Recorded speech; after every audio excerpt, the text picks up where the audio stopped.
Fala pessoal, sejam muito bem-vindos ao canal do Cardiosite. Eu me chamo Anderson Luiz e mais um vídeo da série Aprendendo com Questões de Prova. Porque aqui no canal você aprende resolvendo questões.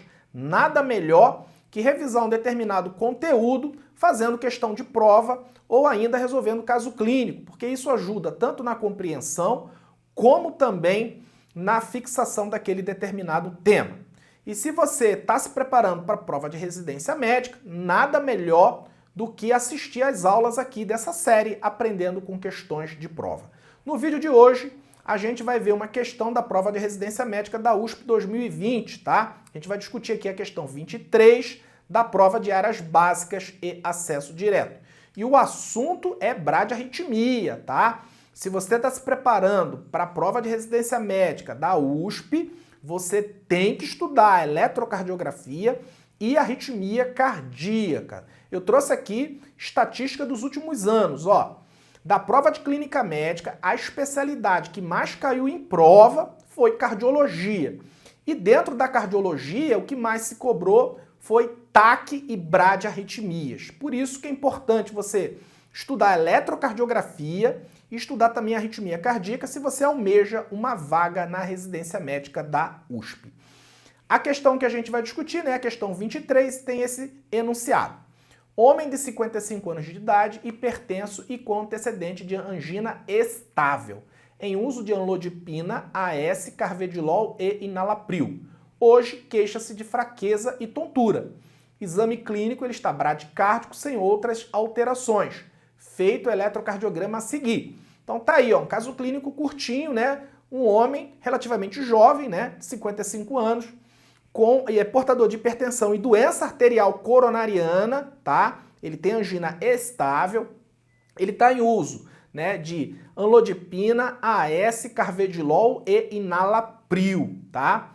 E ele chegou aí com queixa, né, de tontura e astenia. E foi feito aí o exame físico nele. No exame físico, né, foi verificado uma bradicardia, tá? E não tinha mais nenhuma outra alteração no exame físico, nenhuma outra alteração. Então esse paciente ele não tem nenhum sinal de instabilidade hemodinâmica, tá certo? Só aí a queixa realmente de tontura e astenia, tá? E o eletrocardiograma tá aí embaixo, né? Como eu falei, cai ECG, né, de forma muito frequente na prova de residência médica da USP e você tem que saber interpretar, ok? Eu vou ampliar aqui esse eletrocardiograma para a gente poder aí discutir melhor esse ECG, tá? Então tá aí. Quando a gente vai interpretar um eletrocardiograma, a primeira coisa que a gente faz, né, é ver se o ECG foi rodado no padrão normal. O que é padrão normal? É o ECG rodado numa velocidade de 25 milímetros por segundo e numa amplitude de 10 milímetros por milivolts, tá? Se você não encontrar essa informação descrita no eletrocardiograma, tá, você procura um retângulo que fica nas laterais. Esse retângulo ele tem que ter 10 milímetros de altura, ou seja, de amplitude, e 5 milímetros de largura, tá? Então aqui, ó, a gente, olhando aqui na lateral esquerda, a gente percebe que tem um retângulo, né? E o padrão normal, esse retângulo tem o quê? 10 milímetros de amplitude, tá? E tem 5 milímetros de largura, então esse eletrocardiograma ele foi rodado dentro do normal. Próximo passo é saber se o ritmo é sinusal. Para um ritmo ser considerado sinusal no eletrocardiograma, são necessários 3 critérios, tá? Preenchimento dos 3. Primeiro critério, o eixo da onda P tem que estar entre 0 e mais de 90 graus. De forma bem rápida, a gente olha D1, D2, AVF e AVR. Então a onda P ela tem que estar positiva em D1, D2 e AVF e negativa em AVR. Então vamos ver se esse critério foi preenchido aqui. Então a gente olha aqui D1, né? Tá aqui a onda P positiva, D2 também positiva, AVF também positiva e negativa em AVR. Então o primeiro critério está preenchido. O eixo da onda P está entre 0 e mais 90 graus. O segundo critério é que a onda P ela tem que manter a mesma morfologia na derivação analisada, tá? Então vamos pegar aqui esse D2 longo aqui embaixo, né? E a gente vai ver essa onda P igual a essa, que é igual a essa, que é igual a essa, que é igual a essa. Então o segundo critério também está preenchido. A onda P ela mantém a mesma morfologia na derivação analisada. E o terceiro critério é que cada onda P tem que conduzir um QRS, ou seja, para cada onda P a gente tem um QRS. Então vamos olhar aqui de novo esse ECG e aí você percebe o seguinte, né? Aqui essa onda P conduz esse QRS, mas essa aqui, opa, não conduziu nenhum QRS. Essa onda P está o quê? Bloqueada. Essa onda P conduziu esse QRS, essa outra onda P aqui está bloqueada. Essa onda P conduziu esse QRS, essa onda P aqui está também bloqueada. Então o terceiro critério não foi preenchido, então esse ritmo não é sinusal. Se a gente tem onda P bloqueada, é um ritmo de BAV, de bloqueio atrioventricular. Está acontecendo aí alguma coisa no nó atrioventricular e aí a gente vai fazer aqui uma revisão dos bloqueios atrioventriculares, tá? Do ponto de vista eletrocardiográfico, o bloqueio atrioventricular ele pode ser de primeiro grau, de segundo grau ou de terceiro grau. O de terceiro grau também é chamado de BAVT, bloqueio atrioventricular total, ok? No BAV de segundo grau a gente tem ainda as subdivisões, né? A gente tem um BAV de segundo grau MOPTIS 1, a gente tem um BAV de segundo grau MOPTIS 2, BAV de segundo grau do tipo 2:1 e o BAV de segundo grau avançado, também chamado de alto grau, tá? Então a gente vai ver aí todos os bloqueios atrioventriculares, fazendo aí uma revisão bem rápida sobre bloqueios atrioventriculares, tá? Vamos lá, BAV de primeiro grau. A grande característica do BAV de primeiro grau é apenas o prolongamento do intervalo PR, apenas o prolongamento do intervalo PR, tá? Então o intervalo PR, ele, né, varia ali de 120 milissegundos a 200 milissegundos, ou seja, a gente tem 3 quadradinhos até 5 quadradinhos no máximo de intervalo PR. E o que é intervalo PR? Vem pra cá que eu vou te mostrar. Ó, intervalo PR é o início da onda P até o início do QRS, né? Esse intervalo aqui, tá? Então, normalmente, esse intervalo tem que ter o quê? 3 quadradinhos a 5 quadradinhos. Isso corresponde a mais ou menos 120 milissegundos a até 200 milissegundos de duração. E a outra característica do BAV de primeiro grau é que não reduz frequência cardíaca, tá? Diferente aí dos bloqueios atrioventriculares de segundo e terceiro grau, que a gente tem uma redução da frequência cardíaca, aqui a gente não tem redução de frequência cardíaca e a gente também não tem onda P bloqueada. A gente tem apenas o prolongamento do intervalo PR além de 200 milissegundos, né? Além de 5 quadradinhos. Muito bem. E no BAV de segundo grau a gente viu, né, que tem aquelas subdivisões. O BAV MOPTIS 1, que a gente tem o fenômeno de Ventqueba, tá? A presença de Ventqueba. Eu vou explicar o que é o fenômeno de Ventqueba. A gente tem também o BAV de segundo grau MOPTIS 2, em que a gente não tem o fenômeno de Ventqueba. A gente tem o BAV de segundo grau do tipo 2:1 e a gente tem também o BAV de segundo grau avançado, também chamado de BAV de alto grau, tá? Então vamos ver aí um por um. No BAV de segundo grau do tipo 1 ou MOPTIS 1, né, a gente tem a presença do fenômeno de Ventqueba. E o que é o fenômeno de Ventqueba? É o aumento progressivo do intervalo PR até uma onda P bloqueada. Vou repetir. Fenômeno de Ventqueba é o aumento progressivo do intervalo PR até o aparecimento de uma onda P bloqueada. Então vem aqui que eu vou te mostrar. Ó, perceba aqui nesse eletrocardiograma, né, que a gente tem aqui, né, um intervalo PR de 120 milissegundos, 3 quadradinhos. Tá aqui, intervalo PR. Perceba que nesse outro batimento, o intervalo PR, né, ele já aumentou. Foi para 5 quadradinhos, 200 milissegundos. E aqui, ó, aumentou mais ainda, foi para 7 quadradinhos, 280 milissegundos, até o quê? Né, ocorreu uma onda P bloqueada. E aí volta novamente, né? Ele voltou aqui com 120 milissegundos, ele vai alargando até ocorrer uma onda P bloqueada, tá?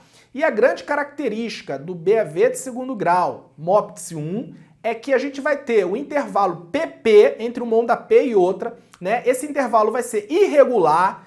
E o intervalo RR, né, de uma onda R a outra também vai ser irregular, tá? Então essa é a característica do BAV de segundo grau MOPTIS 1. Então aqui um exemplo, né, de BAV de segundo grau MOPTIS 1, mais um exemplo. Então perceba aqui, ó, vem pra cá. Ó, aqui, essa onda P aqui, ó, conduziu esse QRS, mas perceba aqui que ela já está um pouco alargada. Aqui alargou mais ainda, aqui alargou mais ainda e aqui o quê? ocorreu uma onda P bloqueada. E note que se a gente for medir o intervalo PP, esse intervalo PP ele é irregular e o intervalo RR também vai ser o quê? Também vai ser irregular. Então esse aí é o BAV de segundo grau MOPTES 1. No BAV de segundo grau MOPTES 2, a gente vai ter onda P bloqueada, mas a gente não vai ter o fenômeno de Wenckebach, tá? A gente não vai ter aquele aumento progressivo do intervalo PR. No BAV de segundo grau MOPTES 2, né, o intervalo PR ele é fixo, ele não muda até aparecer uma onda P bloqueada. Então, vem aqui para a tela que eu vou te mostrar de novo. Ó, essa onda P aqui conduziu esse QRS, né? Olha aqui esse intervalo PR.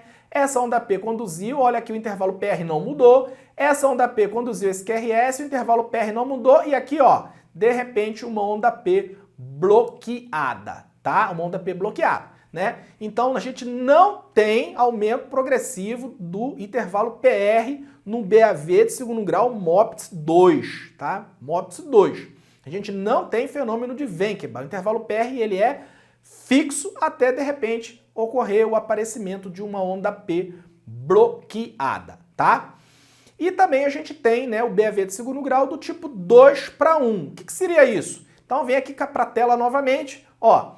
Essa onda P aqui conduziu esse QRS, essa onda P aqui está bloqueada, essa conduziu o QRS, essa onda P aqui está bloqueada, essa conduziu o QRS, esta onda P aqui está bloqueada, tá? Então perceba que a cada duas ondas P, a gente tem o quê? A gente tem, né, um QRS, por isso que é chamado de 2:1, tá? Então os intervalos PP e RR, eles vão ser regulares, né? Só que a despolarização atrial, a contração atrial, né, a frequência atrial vai ser o dobro da frequência ventricular, tá? Então se a frequência ventricular, por exemplo, é de 40, a frequência atrial no BAV de segundo grau do tipo 2:1 vai ser o dobro, vai ser 80.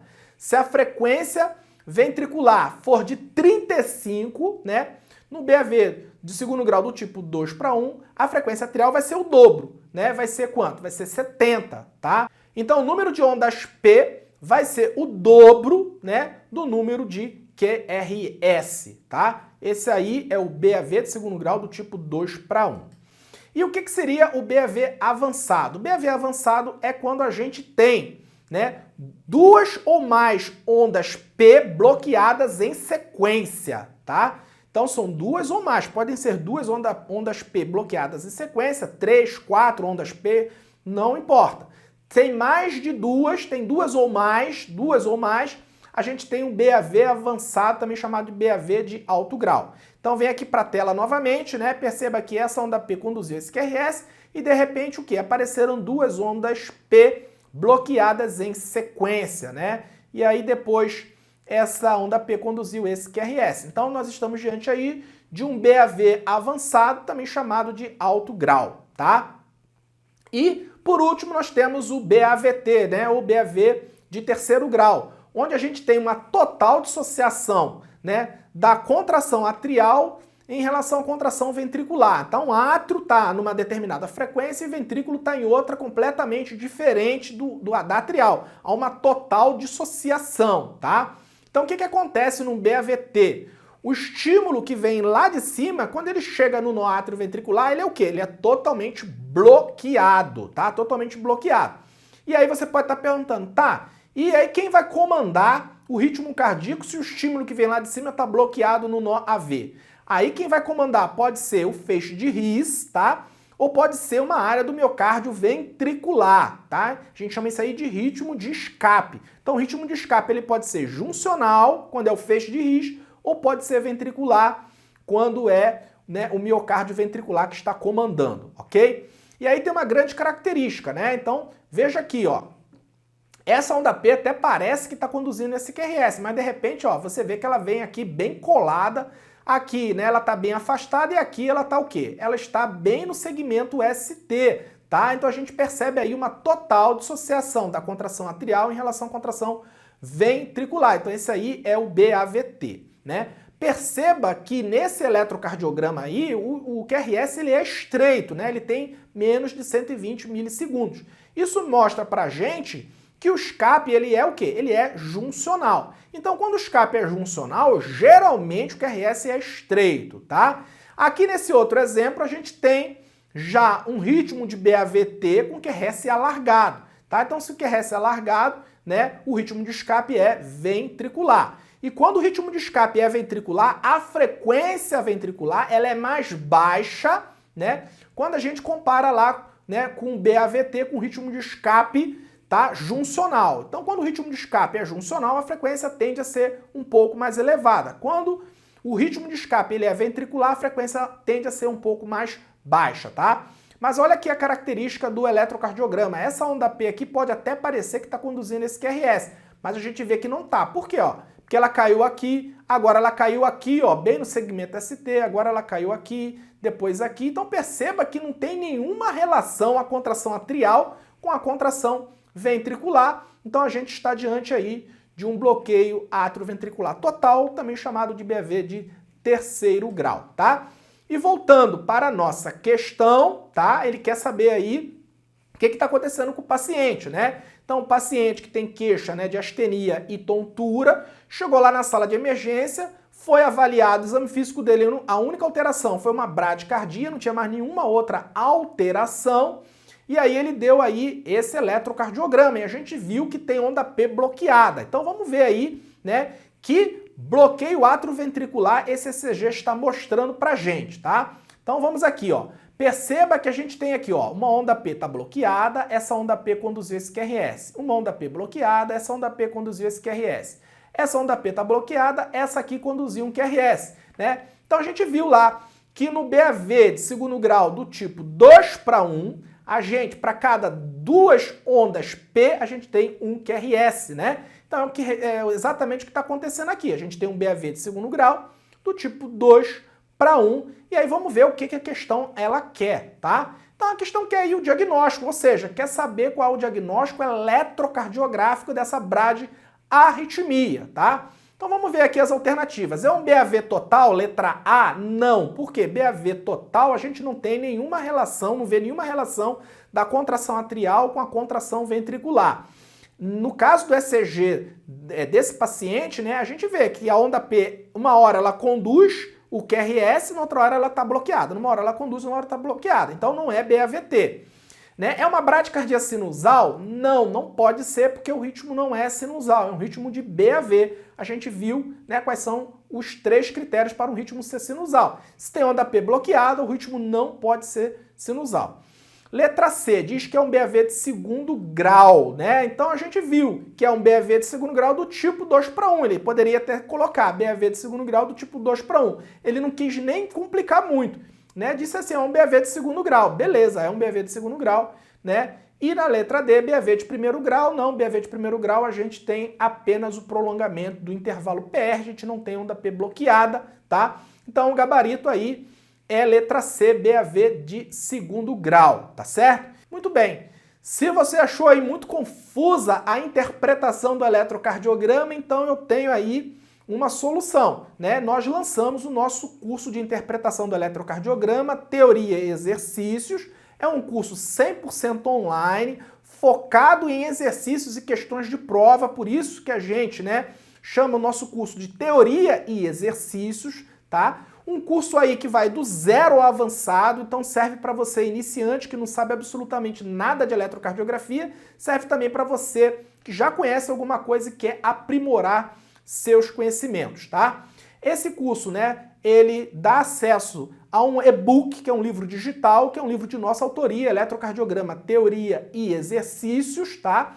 Você também vai poder ter acesso a dezenas de eletrocardiogramas em que você vai poder imprimir e fazer aí o seu treinamento individual. O e-book é um livro digital, você não consegue baixar nem imprimir, mas os eletrocardiogramas que está lá no caderno lá, você pode estar no material complementar, é só baixar, imprimir e você vai poder aí fazer o seu treinamento individual. São dezenas de ECGs, tá? São mais de 50. E aí, o nosso curso ele tem um excelente custo-benefício, excelente, tá? Pode aí comparar com os demais cursos, né? E qualidade com custo acessível, né? É aqui no curso de eletrocardiograma do CardioSite, tá? Muito bem, eu espero que você tenha gostado desse vídeo. Se gostou, deixa aqui o seu like no vídeo, inscreva-se no canal e acione o sino das notificações para você sempre ser avisado toda vez que a gente postar um vídeo aqui no canal do CardioSite. Espero que tenha gostado, forte abraço e até a próxima!